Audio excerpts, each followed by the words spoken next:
So up to this point, we have discussed essentially everything Detroit has done with the draft, with some trades. I don't expect them to be done with the trades. There's still a lot more options out there.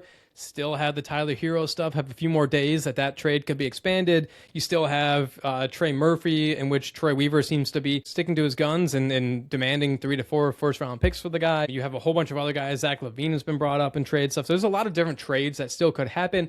But what we do know is free agency starts on Tuesday, the 30th at, I believe, 6 p.m. So, Kyle, we have 9 or 10 different guys that have been commonly linked to Detroit in free agency. Let's go through and tier rank them in how we would see them fit with Detroit. Let's start with our first guy. This is the first one on our list right here, and that's going to be actually a reunion for Detroit, starting out with Luke Kennard, the former Duke player, the Detroit Pistons draft pick over guys like Donovan Mitchell, even though Donovan Mitchell came in, had a workout with the Pistons, didn't miss a single shot, and then we still passed on him to take Luke Kennard. I digress. Luke Kennard has had a very long, successful career, has gone on to just be like that guy that is very valuable constantly at the trade deadline. So you see he kind of gets passed around quite a bit because he's a guy that every team would want to add while they're making their playoff push, but yet, not necessarily someone that you want to really build around. So Luke Kennard, let's start with him. If we were to add Luke Kennard to this team free agency wise, and let's just go off of the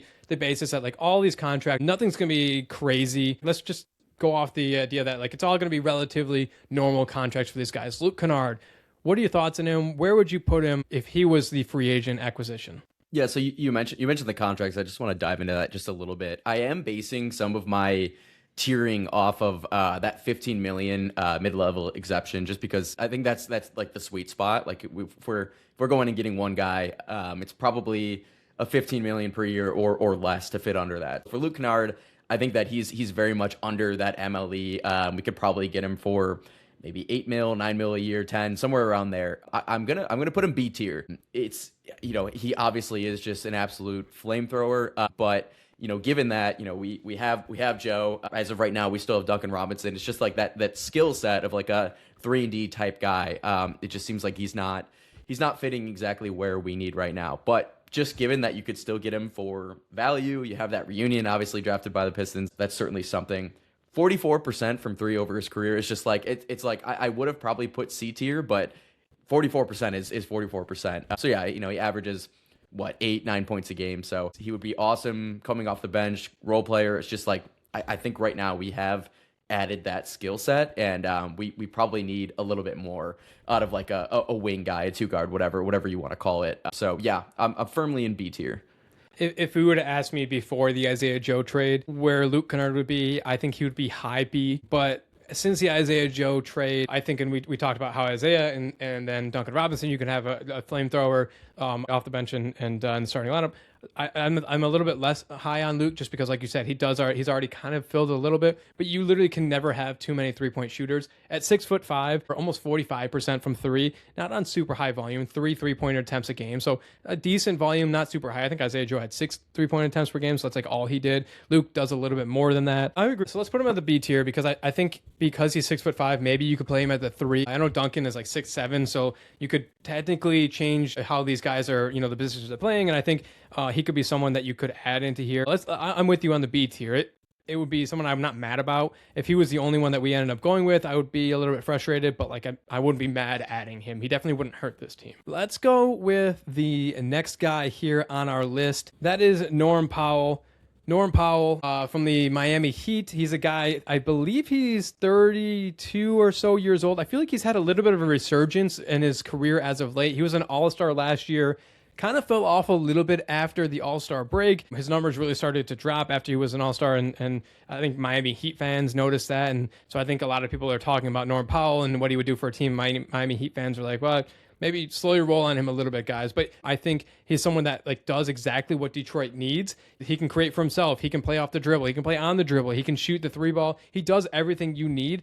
I think the only downside with Norm Powell, he's obviously a little bit older, and probably he's going to be one of the more expensive contracts on this list if you're able to get him. I think he'd be a little bit more than maybe the MLE. But I think other than his age and maybe his price, I think Norm Powell is almost exactly what you need on this team if you do trust what we saw from the first half of last year as opposed to the second half after the All-Star break when his efficiency definitely took a drop. Yeah, this guy's a stud, man. Like Yeah, 22 points per game this season, like you said. Yeah, I'll start. I'm very high on him. I think the only reason, like you said, yeah, the contract might not work. I think if you could somehow get him for a discount at that 15 mil per year, it would be an absolute smash. I just think his, even though he's 32 years old, he's got a lot left in the tank. And so, like, if he signed into like a 3-year deal, it's probably going to be closer to that 18, 20 mil, maybe even a little bit higher. So I'm still, I don't know about you. You can talk me down a little bit. I have him at an S tier. I just feel like he is like the best player on our list, and absolutely does fill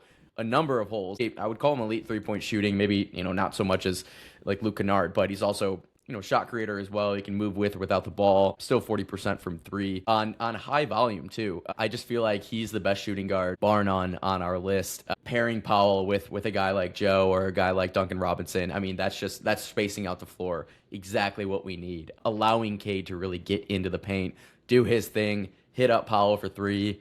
I really would love our lineup, and if we could make it work financially, we are sitting pretty. So yeah, I'm feeling S tier. I'm 100% with you on S tier. If you can tell me that like his production, like after the All-Star break, his numbers dropped pretty drastically, and to a point where like he was almost unplayable. So if you can promise me, yeah, he's gonna average somewhat of like the first half of the season, I'm with you on S tier. He would slide into the starting position at his age. I think he does exactly what you need him to do here in Detroit. Let's do it. Let's put him at S tier. I like that. I feel comfortable with that. Hell yeah. Okay, so let's keep moving forward. The next guy that we have on our list that's been connected to Detroit quite a few times in free agency, that's going to be Colin Sexton, 6'3", very much a point guard, shooting guard who is going to get his shot this past year for Chicago.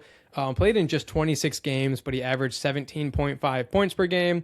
Shot the 3 ball at 41%. So if you can tell, there's quite a theme going across all these guys that we've been connected to. Shot the 3 ball really well on pretty good volume, 5.2 3 points per game. But then assists, 2.5 assists, 1.5 steals per game, so a little bit defensively. But he is primarily just going to be a guy that you bring in to be your, most likely, your 2 guard next to Cade. I think for me, Colin Sexton, I'm going back and forth between B and C here. I'm higher on Colin Sexton. I think I will talk you into a B. I guess there are a few concerns for me, like again, a little bit undersized. He's definitely more ball dominant. So yeah, if you're slotting him in at the 2 guard, Cade, obviously, I wouldn't necessarily call Cade like, oh, he needs to have the ball, but like he's just so good that he naturally always has the ball. And his usage is so high. So I do think that, taking Cade off ball a bit could help. But at any rate, like, yeah, that's probably my only reserve with Colin Sexton. But like 40% from 3 in stretches, he can really do a lot. 15 and a half, 16 points per game.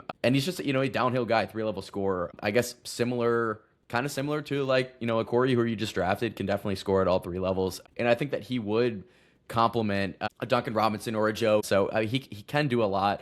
It's just that I think we are kind of stacking up similar guards at that point. I would be good with putting him in B tier, especially, we talk about the contract. I think you could easily get him at or under that MLE. So I think there's a lot of value for what you're getting for a guy who's just 27 years old. That's my main point is I agree with you. I think he's sometimes like a one-trick pony, and that's just scoring, which isn't a bad thing. Like, we need other scorers on this team because Cade seemed to need to do it all during the playoffs. So like, that's not bad. But then I also very much agree with you that like we're kind of starting to stack a few of those guys up that with the Corey, I think if you went somewhere else in the draft, Colin Sexton would be a solid in a B tier for me, not like needing to be talked into it. If you're confident on a B, let's put him at B tier and then hope that Cade brings out the best in him and he's able to force Cade off the ball a little bit. I like that there. All right, so we had 3 similar guys in a row, similar archetype of player, and that's an archetype that we kind of already have addressed in Isaiah Joe. Let's switch to the other need, and that's going to be Rui Hachimura. Rui Hachimura is 6'8", formerly with the Los Angeles Lakers, would solidly be sliding in at the starting 4 position. Last year for the Lakers, played in 68 games, started 41 of them, 11.5 points per game. He is one of, I believe, 2 players to average 40% 3-point shooting over the last 3 or 4 years. So just an elite 3-point shooter, average almost 4 attempts per game. So just as much of a floor spacer as these other guys, but that would be coming at the 4 position. You would confidently be able to push Tobias Harris to the backup 4 position and feel comfortable about that. The issue with Rui Hachimura, his defense is not good. Granted, we have quite a lot of insulation around him with Asar Thompson being the best defender in the league, with Cade Cunningham when he wants to be a good defender, is a really good defender, standing at 6'6", but an elite 3-point floor spacing for Detroit and Rui Hachimura. And where are you thinking about sliding him? Yeah, I'm very high on Rui Hachimura. I'm honestly between an A and an S right now, so if you want to talk me down from there, that's totally fine. The defense is a concern. Streaky shot creation at times, but like, yeah, I think overall this is exactly what you need, like a replacement for Tobias Harris, or maybe not a replacement, but if Tobias is primarily coming off the bench now, that starting power forward, it's exactly what we need, and a guy who can still stretch the floor. Like you said, above 40% from three the last 3 seasons, career high from 3 last season. Like he really is blossoming into a very good stretch 4. He is exactly what we need. So I'm between A, as he's going to be expensive, maybe along the same lines of like a Norm Powell, where like, yeah, he probably is going to be above that mid-level exception. I don't know if we can get it done, but assuming we could make the numbers work, I'm pretty high on. I'm not going to go with S on him just because his defense is so, like, if he had just minimum defense where it's like, I don't feel like we need to insulate around him. So I'm not going to feel comfortable putting him at S, but I think we can put him at A because, like we said, I think offensively he's the floor spacing you need. And then we have enough defensive minded guys around him that you feel comfortable with him in the starting lineup. Again, that would allow you to push Tobias to the backup spot, the perfect role for him. And I would feel really, really good going into next season. So you want to settle with an A on him? I'm good with A. Okay. So far we have Norm Powell in the S, Rui Hachimura in the A, Luke Kennard and Colin Sexton in the B. We have a few more guys here. Let's go with very similar to Rui, and that's John Collins. Thoughts on John Collins and how he maybe differs from Rui Hachimura? Where would you put him? 6'9". He is currently with the Clippers. Free agent. Last year, he averaged 13.6 per game, 3.2 3-point attempts per game, 40% from 3. So again, similar to Rui, a really good floor spacing 4, even better than Tobias Harris was for us. Doesn't do that much other than 5.3 rebounds per game. He's someone very similar to Rui in that like his defense is not going to be good. I think John Collins is a little more positionless than Rui. I think John Collins is better off being the 5, but he kind of has the size of a 4. Offensively, he's a 4, but it's very confusing. So thoughts on John Collins, where he would fit on this tiered ranking list? I just feel like his production has kind of gone down a little bit, and like you can look at like his minutes played is also probably decreasing, so that could be a part of it.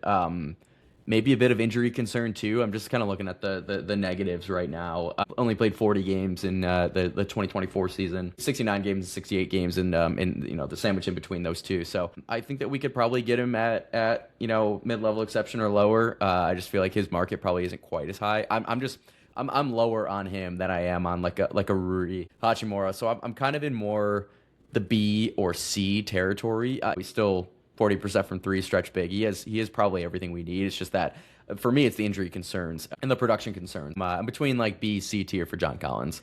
He's someone that like the box score, as we just read it off, 40% from 3, double-digit points per night. So like his box score always is pretty good, but his efficiency isn't that. It kind of tells a different story. Like we said, poor defender, a below-average rebounder, kind of moderate volume. He's just something that like when you look at his efficiency, the numbers and when he's on and off the court, for the team around him aren't super great, and that's kind of always been the stigma that follows him. So you want to throw him at a C? I think I feel pretty good with C. I'm good with C. Okay. All right, so let's wrap up here. We got a few more guys. I don't think we're going to get to all of them. We're already sitting at about 50 minutes on the episode. Let's go with a real quick one. We don't have to go too far into that, and that's going to be Dean Wade. Dean Wade, someone that we just played in the playoffs for the Cleveland Cavaliers, someone that I think does somewhat of what you need here in Detroit, but I think his time in Cleveland kind of showed exactly his limitations. 6'9", he averages 5.8 points per game, just 4.2 rebounds per game. The 3-ball, he shot 36% this past year.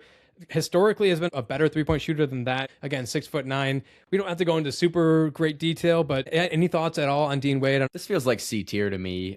This is a guy that obviously you can get for cheap. He's going to give you 5-6 points on average off the bench. It's kind of like his entire career, he's been right at 5 or 6 points in about 20 minutes. So you know exactly what you're going to get from Dean Wade. I do like the size, obviously, 30 years old, I think 29, 30 years old. So right, at the peak, or maybe, just getting over the peak. But for a guy who's averaging 6 points a game, it's not going to decrease a lot from there, right? He's not really moving the needle much for me. So even though you get him for a bargain, I feel like I would rather use this money for someone who's going to make more of an impact. So C for me. I'm going to challenge you and try and convince you to just drop it down to a D, just because I think if we came away and Dean Wade was like, he's not starting for us. That means Tobias would be starting in your 4 position, position that was very much a position of need. I think if Dean Wade was our addition, our big addition this offseason at the 4 position, I think it would be vastly disappointing. You know, there was talks about Trey Murphy, there was talks about all these guys that would fit perfectly, and then you come away with Dean Wade. I think it would be a massive disappointment. So that's why I'm leaning towards more of a D for him. Not necessarily as a bad player, but just that would not be a good offseason for us, I think. For our pick, yeah, for our need, our team need, yeah, I agree. Yeah, no, it's no slight to Dean Wade. He's a good player, but yeah, for what we need, yeah, it's a D. Okay. All right, so let's get one last of these guys. So the 3 guys that we have left on our list, and again, this is just a list compiled by myself of the guys that are commonly linked to Detroit free agent-wise. We have Sandro Mamu Kashavelli, Anthony Simons, and Kelly Oubre Jr. Thoughts on any of those guys? Yeah, Simons, obviously, we've talked about a lot of 2 guards already. I think he probably slots in very similarly to some of the other guys that we broke down. But yeah, 15 points per game. I do like him as a player, and he's, popped off at times in his career for like over 20 on higher usage. I think that probably Simons and also Oubre, I'm probably more in the C tier for both of them. I'm between like B and C for both, but probably closer to C. I think Anthony is similar to Colin Sexton. Like, he can get a bucket, but sometimes that's all he can do. Kelly Oubre, kind of similar, but just different position, like you mentioned.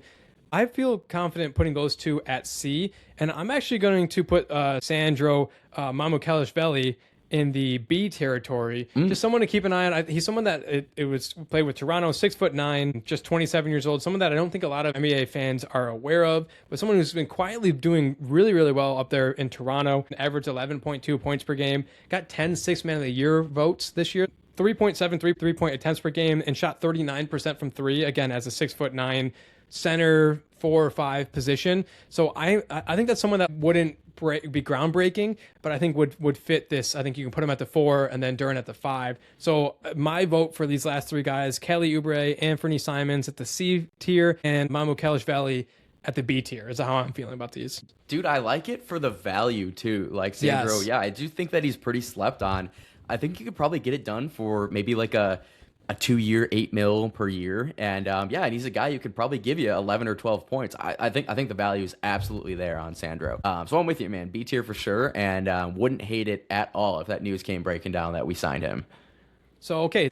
In the S tier, we have Norm Powell. A tier, we have Rui Hachimura. B tier, Luke Kennard, Colin Sexton, Sandro Mamukelashvili. C tier, John Collins, Kelly Oubre, Anthony Simons. And then the D tier, Dean Wade. Would be a very underwhelming offseason if he was to be the one that we end up signing. I feel very confident in those. So tell us what you guys think. Let us know what you guys think about any of these tiers. And then any other guys that we didn't bring up, where would you guys put them and add them if they were our one and only addition via free agency coming up here for the Detroit Pistons?